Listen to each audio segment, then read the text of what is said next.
The title of this story will lead you to expect that the creature I am going to tell you about had nobility and fearfulness.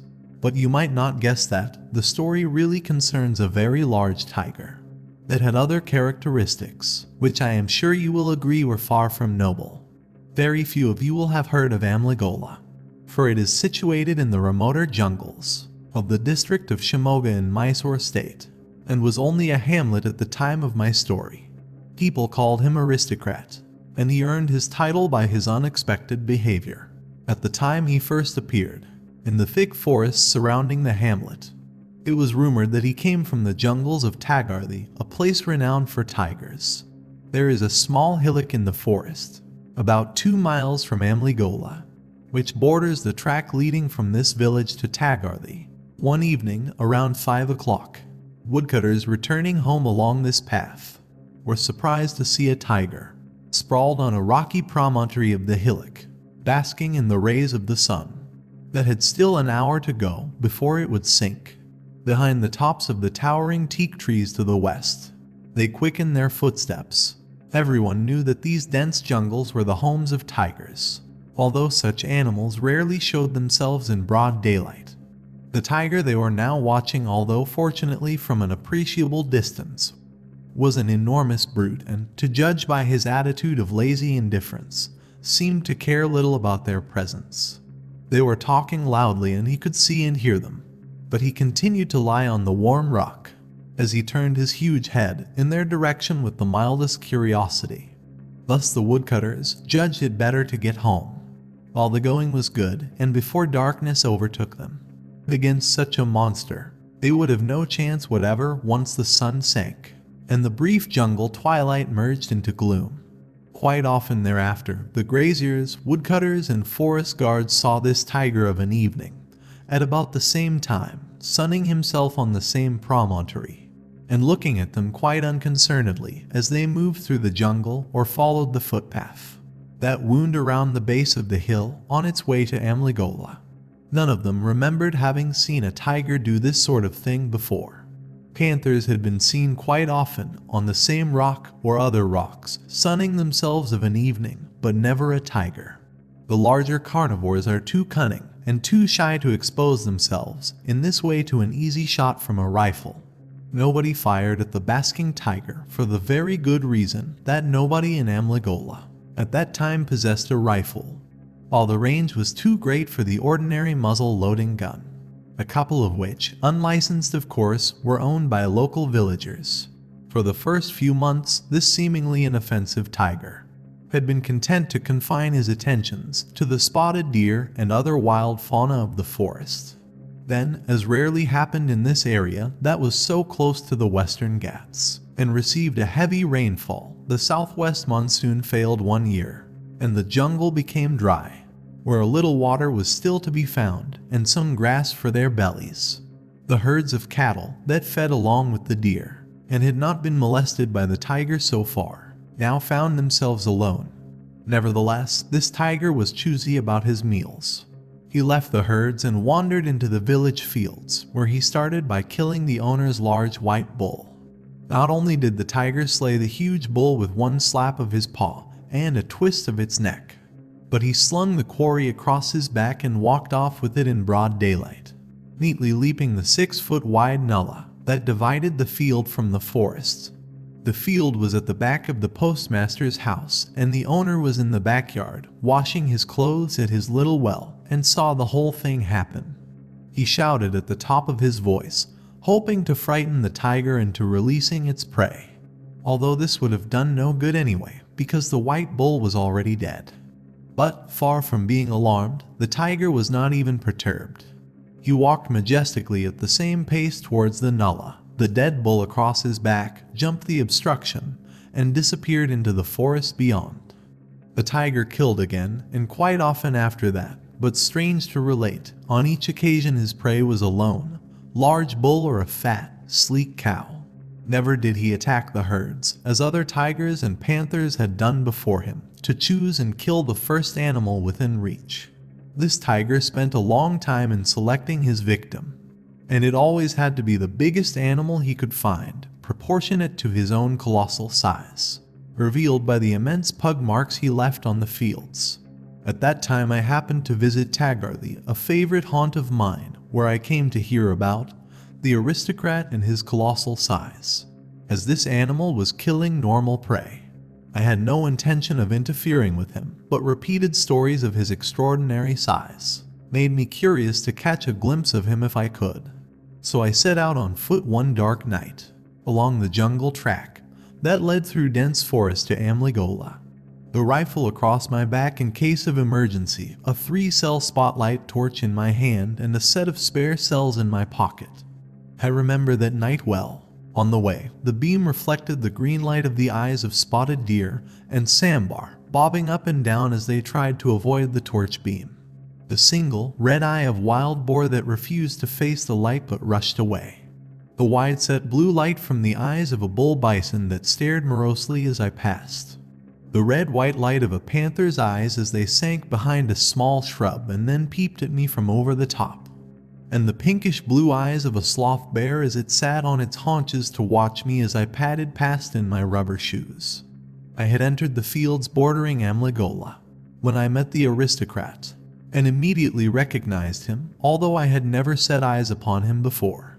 It might have been 100 yards away. This tiger was indeed of colossal proportions. The aristocrat gazed back at me unflinchingly as I stopped to watch him with the beam of my torch directed at him steadily. We returned stare for stare, and thus we remained for what might have been the better part of 10 minutes. Then the tiger did a strange thing. With a low grunt and eyes still blazing into the bright rays that confronted him, the beast started to walk towards me. No ordinary tiger would have done that, it would have bounded away. No wounded tiger or even potential man-eater would have done so either. It would have charged towards me, roaring in furious attack, or have melted away into the jungle, refusing a direct encounter. The aristocrat did neither. He advanced upon me slowly, inexorably, determinedly. No signs of anger or of fear upon his striped visage. One fact soon became evident. This strange animal, whatever his reason, was obviously quite determined to come right up to the torch and find out what it was all about. I must confess his attitude rather unnerved me. I had no wish to shoot the beast, for he had done no harm to the human race. The tiger was now less than 50 yards away, and still approaching, pace by pace, when these thoughts rushed through my mind. And the reason for its strange behavior dawned upon me. There were just 4 days until Christmas, and this was the middle of the mating season. Without doubt the tiger was a male, and a tigress was sitting on her haunches somewhere nearby. Tigers can be very dangerous if encountered in the mating season, in company with their newly found spouses. Their desire to flaunt themselves, and their natural aversion to any intruder who disturbs their lovemaking, together with a fear that some harm might come to their mates, turn them into creatures of destruction that will wipe out the intruder, man or beast. Then came the disquieting thought that the tigress might even be creeping up behind me in the darkness in support of her mate. I did not want to remove my torch beam from the aristocrat's eyes, in case such action might precipitate a charge. At the same time, the possibility of the close presence of the tigress behind me left no alternative. Taking a chance, I whipped around, allowing the torch beam to flash through the jungle, in a quick semicircle to my right, and then behind. Sure enough, that was exactly where the tigress was. She was seated on her haunches, like a great big cat, directly behind me, awaiting the oncoming of her mate.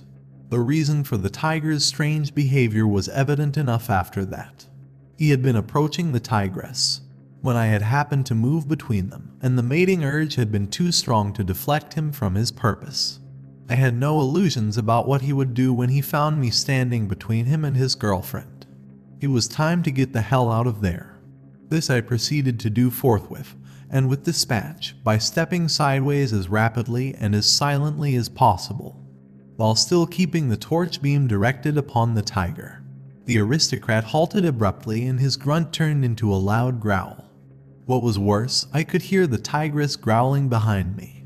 It seemed that a concerted attack was imminent. With my left arm I unslung the loaded rifle, slipped the butt into my shoulder, and pressed the button of the other torch that was clamped to the barrel of the weapon. Using my thumb for the purpose, the two beams shone together for a moment as I prepared to slip the 3-cell torch into my trouser pocket, prior to placing my right forefinger upon the trigger. Perhaps it was the two torches shining together that averted disaster. Maybe the aristocrat did not like the sight and the potential danger revealed by the presence of a second light, appearing so suddenly where a moment before there had been only one. With a series of snarls, he bounced obliquely forward in the general direction of his mate. And understanding the situation, I followed his movements with both torches still alight. As soon as he had reached her, the two animals turned to face me. Now 2 pairs of white red eyes glared back at me resentfully. Then I began to pace backwards in order to escape. Easier said than done indeed. Have you ever tried to walk backwards in pitch darkness along a twisting footpath through heavy grass and jungle, with a rifle balanced awkwardly against your shoulder in your left hand, your thumb pressing against a torch switch, and another torch held in your right hand, which is also helping to keep the rifle in place while a pair of mating and naturally resentful tigers confront you? I succeeded in the maneuver for a short distance, and then, as the 2 tigers had shown no inclination to follow me, I whisked around in order to hurry along the footpath for a few seconds, and afterwards whisked back again to see what the tigers were doing. They were in the same positions, obviously glad that I was departing. Soon I reached Amligola and the hut of the headman, who was my friend, where I related my adventure. Ramaya, the headman, was a widower and invited me to spend the rest of the night with him. Perhaps in daylight I could study the tigers under better conditions, he suggested. Along with numerous mugs of milk that he offered me, Ramaya and I began to chat. But it was not long before loud roaring and growling from the forests told us that the tigers had begun their mating in right earnest. The din continued for quite a while. Then there was a period of silence, after which the noises started all over again. This sort of thing continued till we fell asleep. Next morning I was in no hurry to investigate, for I knew that both would be resting after their strenuous mating sessions, and my appearance too early might precipitate a showdown. Besides, I was feeling inordinately sleepy after the rather restless night I had spent in Ramaya's hut. It was nearly 10 in the morning when I awoke, and I prepared to investigate the scene of the previous night's noisy mating.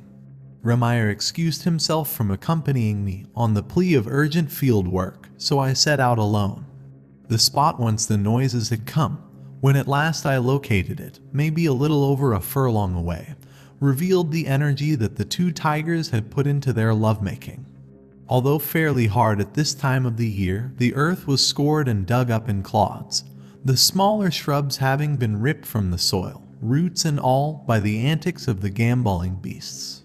From this place the ground dropped into a densely vegetated ravine, where scratchings upon the bark of a tree, along with freshly shed dung, which, unlike the panther, a tiger leaves exposed rather than covered with earth, indicate the way the lovers had entered the ravine. Curiosity prompted me to follow, although I knew that what I was doing was rash. So with rifle at the ready and eyes that endeavored to see through and behind every bush, I advanced in silence, taking care my rubber-soled shoes did not tread upon any dry leaf or twig. No sooner was I in the shadow of the large trees that grew in this hollow than the sweetish stench of death was borne to my nostrils, and I knew I was approaching an animal that had been killed. A few yards farther, and I found it. The partial remains of a huge wild sow that had been slain by the aristocrat, and upon which the 2 tigers had feasted hungrily, for tigers love pork. Although a sow, the pig had put up a fight, as could be seen by her hoof marks in the ground. I did not examine the sow very carefully, for you may be sure I was watching all around me, against being surprised by one or the other of the terrifying lovers. And it was while I was doing this that I caught a glimpse of something white that showed through the leaves of a jungle plum bush, perhaps 30 yards away. I approached this object, and it turned out to be the pelvis bone of a sambar doe, also half eaten by the tigers during their spree the night before. There was no means of knowing which of the two animals, the sow or the sambar, had been killed first. But it was clear that the latter had been slain some distance away, and then brought to the spot by the aristocrat for the benefit of his mate. For no wild animal would have come anywhere near a spot where a kill had already been made. The presence of the 3 crows, flying down from a branch to the earth and up again, betrayed a third kill slightly farther away. The fact that the crows were flying to the ground indicated that neither of the tigers was near. This kill turned out to be a spotted stag, which the aristocrat had also brought to the ravine after killing it elsewhere. Little of the stag had been devoured, for by this time the tigers were too stuffed with food to do more than sample the meat. But I had not finished yet with finding kills. In fact, I tripped over the carcass of another sambar doe that lay most halfway between the carcass of the spotted deer and the sow. There was little left of this sambar, most of it having been devoured by the tigers. I was almost certain now that this sambar, and not the sow as I had thought, had been the first of the 4 victims. The sow had followed next, her hoof marks on the ground showing she had fought before she had been killed. She ought not to have come near the dead sambar. Perhaps one of the tigers had chased her there. The other sambar and the spotted stag had been carried to the spot later, for nowhere had I seen any traces of drag marks upon the ground, which made clear that the tiger had carried his victims, one at a time, across his back. If I needed further proof of his size, here it was indeed. There is a strange satisfaction in reasoning out the facts of apparent jungle mystery, and I felt this as I reached my conclusion. The ravine was, in fact, a veritable charnel house. The stench of death hung heavy in the air, and suddenly I grew afraid. Something warned me that I was being watched. I took a quick pace to the rear to bring my back against a tree, and so shield myself against attack from behind. Then I began to scan every bush and tree trunk in the immediate vicinity. Not a breath of air stirred in the forest. They grew hotter with the passing hours, as the sun climbed higher into a cloudless sky. Although I could not see it at that moment because of the trees, not a whisper of sound broke the stillness. Even the 2 cicadas that had been calling from trees higher up the banks of the ravine were now silent. The crows had seen me and watched the scene with mute expectation, heads cocked slightly to one side, beaks partly open and panting with the heat. It was as if the jungle lay in breathless suspense, awaiting the next act in the drama that was about to be played at any instant. Out of the corner of my eye, I saw a tuft of grass, frail and feathery, suddenly sway for an instant and then become still. It had no business to sway on that breathless forenoon, unless something had pressed against the stem near to the ground. The something must be one of the tigers. Most tigers, even a man-eater, will hesitate to attack if it feels that a man has discovered its presence. It prefers to have the element of surprise on its side. I knew this from my own experience, so I opened my eyes as wide as possible and stared hard at the spot where the grass had just moved. This would tell the tiger I had discovered where it was hiding. For a moment I could see nothing. Then 2 black protuberances, tipped white behind, seemed to rise slowly from beyond the grass, and I knew that I was looking at a tiger's ears. An instant later, the animal raised its head a fraction higher, and I was gazing into the baleful eyes of one of the tigers. I knew it was the female. Her head was too small to belong to a male of her mate's size. That left the tiger to be contended with. He was probably in hiding at the moment, I knew not where, gathering courage for a sudden onslaught. For no other reason than to prove to the tigress, who was watching closely, what a great brave creature he was. Nothing happened while the tigress continued to peep at me over the top of the grass, and after a while I began to hope that she was alone. Maybe her mate had gone to look for a 5th victim. It must have been 10 minutes later, when the tigress began to make a peculiar sort of noise. I might say she was mewing, but it was too guttural and hoarse a sound for that word to convey. She was summoning her mate. As she had not attacked me all this while, it was clear that the tigress by herself lacked the courage. What would happen when the tiger arrived would be quite another thing. I decided that discretion was the better part of valor, and I slipped behind the tree trunk that I had stood against all this while. Then I started to back away. The next moment, a loud roar from the top of the ravine behind me told me I was too late. The aristocrat had arrived. Something in his mate's mewing calls seemed to warn him that all was not well. I could hear him crashing through the dead leaves and undergrowth now, coming directly towards me at the gallop. I am far from being a good climber, but sheer funk lent me agility, and I dragged myself up the tree with commendable speed, the rifle hanging on my shoulder. The first fork was hardly 8 feet from the ground. I reached it and tried to climb higher when the rifle slipped awkwardly from my shoulder down to the crook of my arm. I hitched it up again, and just as fast it slipped down once more. The aristocrat arrived at the base of my tree, and my movements made him look upwards and see me. I decided I must face him and bring the rifle from the crook of my arm to my shoulder. I expected him to make a bound at me at once, but strangely enough he did nothing of the kind. He crouched on the ground instead, looked up, and snarled and snarled and snarled. Rather foolishly, as I think of it now. I changed my mind and decided to try to climb higher, but in any case I could not go very far. I managed another 7 feet perhaps, when I found I had gone as high as the thinning branches would permit. At this juncture, the tigress, confident of the protection offered by her mate, emerged and advanced towards him in gambolling leaps, till the two of them were together barely 15 feet below.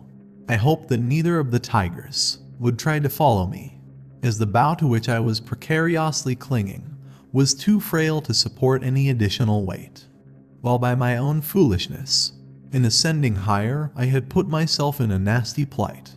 I was obliged to cling to the branch with both my hands and knees, and this prevented any possibility of using my rifle, which I could not unsling since I would fall from the tree if let go my hold. Moreover, the strain on the muscles of my hands and legs was tremendous, and I could not possibly maintain the position for long. It occurred to me that I might try to shoo the tigers away by shouting aloud. The ruse would probably succeed, but again it might not.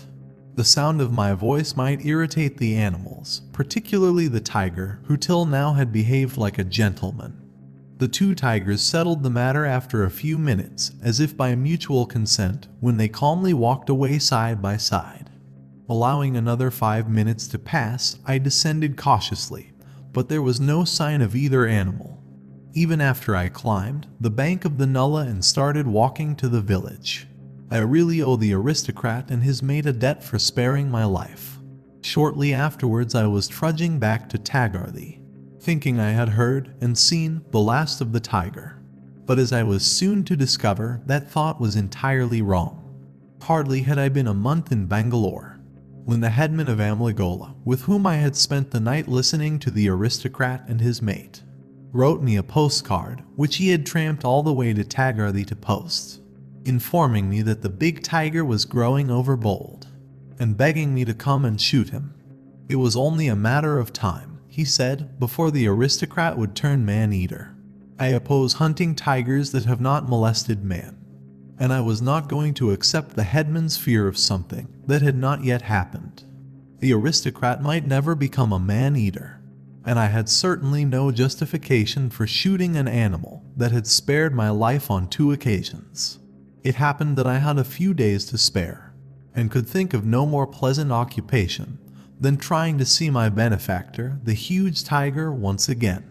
But things had changed by the time I reached Amligola, although it was only a matter of a few days since Ramaya had written.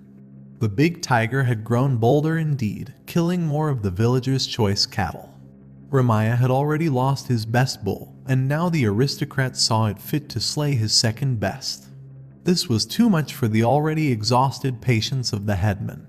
Disdaining to wait for my arrival, Ramaya journeyed to the town of Kumsi, about 20 miles away, borrowed his cousin's .12 bore shotgun, and sat up to ambush the tiger when he next visited the outskirts of Amligola in search of prize cattle. Having succeeded so many times before, the aristocrat walked into the trap all unsuspectingly, to receive a charge of slugs full in his face from Ramaya's borrowed weapon. The tiger then dashed away, roaring terribly as he went. So great was his anger caused by the wound that he entirely demolished a bamboo platform erected by the villagers on a field, from which to drive away the birds that fed upon their grain, and which stood in the tiger's path as he rushed back to the forests. All that day and night, and throughout the 2 nights that followed, Ramaya and his companions were forced to listen to the pain-racked roars of the wounded tiger, as he voiced his anger to the jungle at large while they cowered within their huts. Unaware of what had happened, as nobody told me anything at Tagarthi, I arrived late in the evening of the 5th day at Amligola, having walked through the jungle in blissful ignorance for 8 miles without hearing or seeing a thing. We did not hear the tiger that night, but the morning of the 6th day brought the first result of Ramaya's ill-timed shot. It was just after 9 o'clock, and I was about to set out on my return journey to Tagarthi, when a man staggered into Amligola and fell exhausted in the one lane that formed the main village street. He said that he and another man had started out from the village of Kordi, which was some miles away, just before dawn, and had been traveling to Amligola when, about 2 miles from their destination, they had seen a tiger following. Accustomed to tigers and not knowing that the aristocrat had been wounded, they were not unduly perturbed, but decided to keep a sharp lookout behind them as they walked. For the next 200 or 300 yards they saw nothing. Then they glimpsed the tiger, and this time he was not more than 30 yards behind them. Sensing that the animal was bent upon mischief, the 2 men had broken into a run, whereupon the tiger roared and charged them. The man who had staggered into Amligola had escaped merely because he happened to be the faster runner. He told how the tiger had quickly caught up with his companion, who was racing just a yard or so behind. His friend's dying scream had compelled him to look back over his shoulder, and the lucky woodcutter affirmed that the sight he had seen would remain in his memory forever. The tiger's countenance had been dreadful to behold. It was badly mangled in a mass of blood. He did not think the animal had any eyes left. Its ferocity vented upon the victim it had just seized was truly awful. Not daring to look back any longer, the man had raced to Amligola, for all he was worth, to reach its shelter utterly exhausted. The wounded aristocrat had killed its first victim. To judge by what we had heard, Ramaya's slugs had blinded the unfortunate beast. Without delay, I hurried to the place where the attack had been launched, Ramaya and the surviving woodcutter reluctantly accompanying me. The tiger must have been ravenously hungry. He had eaten the most of his victim on the spot. Then he must have heard us coming, for he had carried away what remained as he dashed into the undergrowth. Perhaps only a matter of minutes before our arrival, we knew the tiger had eaten well, for his victim's head, hands, and feet lay scattered about, a sure sign of a hearty meal. The trail was fresh, but the undergrowth was extremely lush. Ramaya and the woodcutter flatly refused to come any farther, so I followed by way of the broken weeds and the bent branches. It was difficult to watch ahead and both sides against a surprise attack, while moving fast at the same time. The aristocrat, for all his size, did not stop to fight it out. Probably his recent wound and the pain he was suffering made him reluctant to risk an encounter with another armed man. It is uncanny how a wild animal is able to sense the presence of a human being, who may spell danger and distinguish him from one who is helpless, unarmed, or bears no hostile thoughts. The trail led through the belt of thick forest into lighter scrub, where it was more difficult to proceed, and then down a steep decline where the tiger had finally jumped into a narrow ravine, more a watercourse than anything else. Here I had to go down on hands and knees, and within a few yards it became too dense to go farther. In any event, pursuit was fruitless, as I could never hope to overtake my quarry under such conditions. Disappointed as I was, 2 facts were now established beyond any doubt. Firstly, the aristocrat had not been totally blinded by Ramaya's pellets. Therefore he remained a very real danger to the human race, and would continue to be so till he completely recovered from his wounds, and went back again to killing cattle and wild game. That was extremely unlikely to happen. However, as once a tiger has tasted human flesh and comes to realize how easy it is to kill a man, it rarely abandons the habit. In other words, here was a man-eater at the beginning of his dreadful career. Secondly, despite his enormous size, this tiger did not have a fighting heart, so he was likely to prove more cowardly, cunning, elusive, and much more difficult to bring to book than most ordinary tigers. How correct both my surmises were was revealed in a comparatively short time. My visit to Amligola could not be prolonged, as I had to return to work to the aircraft plant in which I was employed at that time. So leaving instructions with Ramaya to keep me closely informed of events as they occurred, I returned to Bangalore the following morning. It did not take long for Ramaya to write again. He related that the aristocrat had turned into a dangerous and elusive brute. No longer did he sun himself on the slopes of the small hillock in full view of every passerby. Now there was no sight of him, no sound to be heard. Only his huge, saucer-sized pug marks betrayed his passing, and with each such visit some traveler, who had set out on a journey, failed to reach his destination. Ramaya said that the tiger had taken to haunting the most lonely section of the footpath, leading from Amligola to Tagarthi, from where he would snatch the last of a group of travelers. Apparently this had happened on 3 occasions, and now people shunned this track. They preferred to walk 25 miles by a circular route to Tagarthi. Having covered the shortcut many times myself, I knew exactly the spot to which Ramaya referred. It was a dip through a valley running between 2 low hills, where the vegetation consisted of tall bamboos and fairly heavy evergreen scrub that provided ideal cover in which a tiger could spring an ambush upon a group of passers-by. I left for Tagarthi the next day, parked the car at the rest house of the forest department that stood in a beautifully wooded setting a mile away, and set out to cover the 8-mile footpath to Amligola, which would lead through what had become the Valley of Death, in which the beast launched his attacks. It was exactly 2 in the afternoon when I started, and it was a cloudy, cool day. The conditions for a tiger to be early afoot were ideal.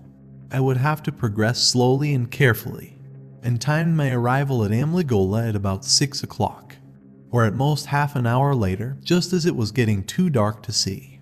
To stay out after that would force the use of my torch, and realizing I was dealing with a very shy and crafty animal, I felt he was less likely to show himself then, and would probably prefer to launch his ambush at a time when he thought the traveler was unprepared. For the first mile or so, the pathway traverses beautiful park-like country, and here peacocks, which had just begun to grow their new plumage, after dropping their tail feathers subsequent to the mating season, grubbed under the bushes and flapped heavily skywards as I appeared around a corner. Gradually the vegetation grew more dense, the trees higher and the undergrowth thicker. After the second mile, I could only see the track ahead and snatch a quick glance around at it behind me. To my left and right a wall of impenetrable green hid everything more than a yard away from sight. The dangerous valley about which I have spoken, where the tiger had thrice launched his ambushes, still lay 3 miles ahead.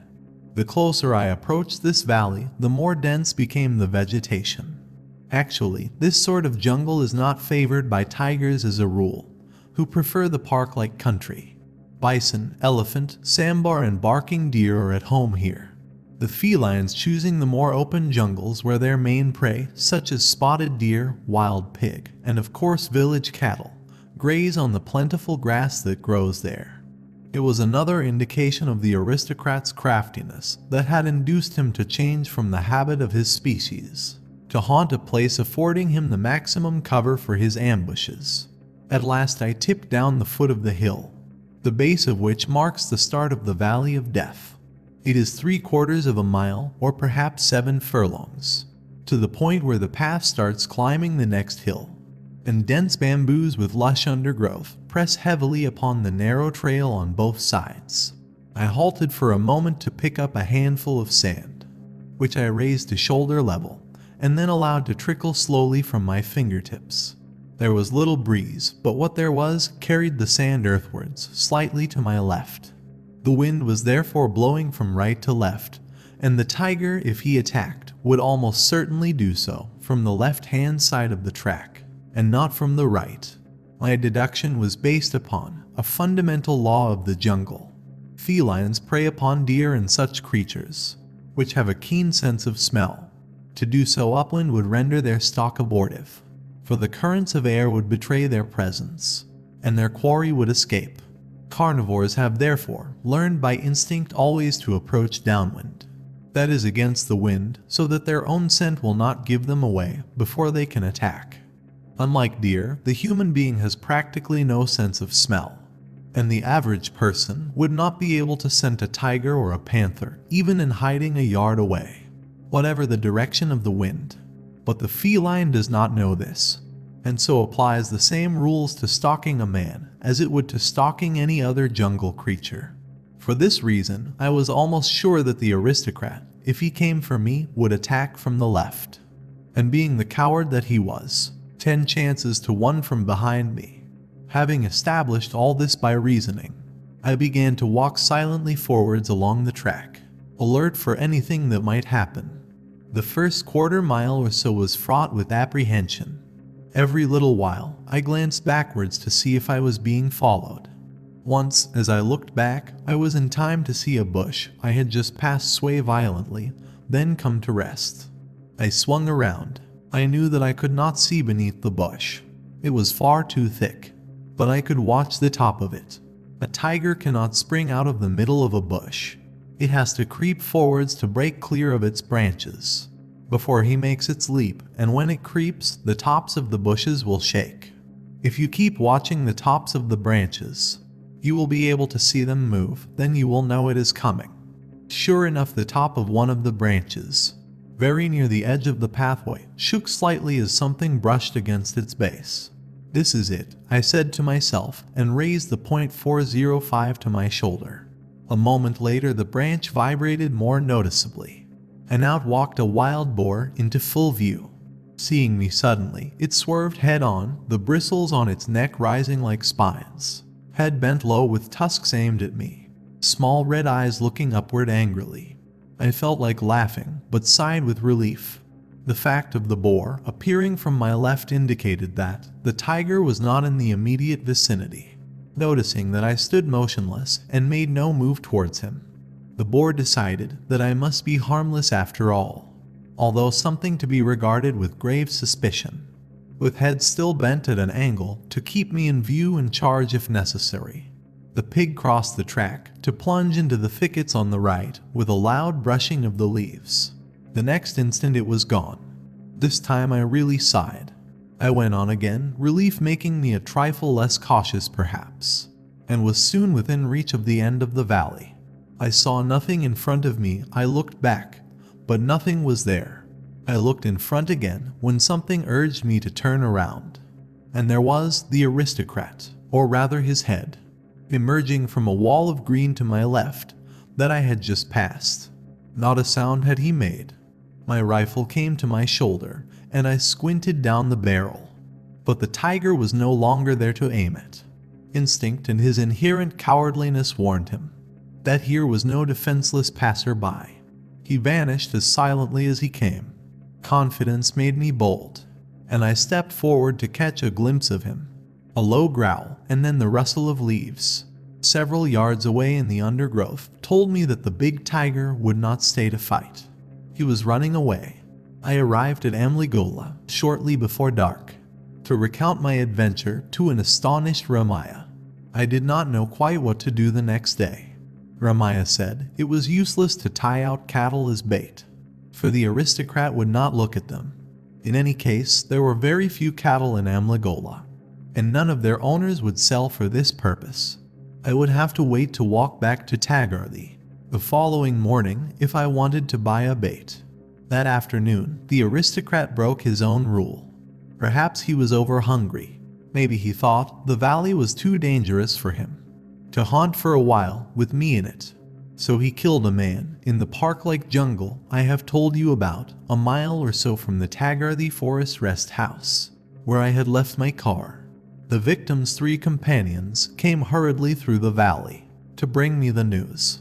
They knew it was safe enough to traverse, while the tiger was engaged in eating this kill.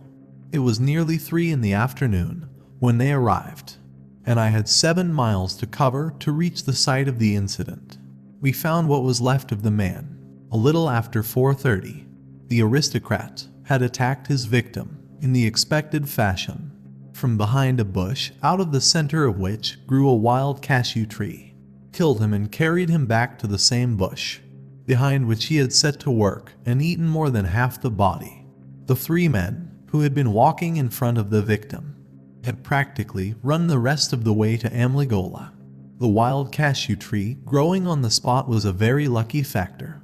Its many branches and large leaves made the construction of a machin a quick and easy matter, although I made a bet with myself that the aristocrat would never show up, because he was far too cunning for one thing, while the noise the men made in building the machin, in spite of all their efforts to work silently, must have been heard by him where he lay. Probably not very far away, there was always the slimmest chance that he might appear. By 6 o'clock, I was in the machin, quite a snug affair, considering the short time in which it had been made, and the 3 men hurried back the mile to Tagarthi, which they had covered that morning in the company of the unfortunate man, now lying mangled behind the bush. This was the Indian spring, and it soon began to grow dark. Within another hour, the remains of the corpse on the ground beneath me was hidden from sight. There was no moonlight, and I was relying upon the torch clamped to the barrel of my rifle to light the scene if the tiger returned. All was silent for nearly an hour, except for the calls of a few night birds and the flapping of the large fruit bats around the tree. I glanced at the luminous dial of my watch. It was 8 o'clock, the time when tigers generally return to their kills. Almost punctually to the hour, a group of spotted deer began to call an alarm from the park-like jungle to the east. Their cries were dying away when an animal moved in the bush directly below me. The aristocrat had come. In another moment he could start to eat, and then would be my chance. This was precisely the moment when I heard a tiger growl, but it was at least 100 yards or more away, certainly not below me. So the aristocrat had a companion. This fact raised complications. Was this the man-eater after all? I remembered his cowardliness. Maybe another tiger was the true man-eater, or perhaps both had the habit.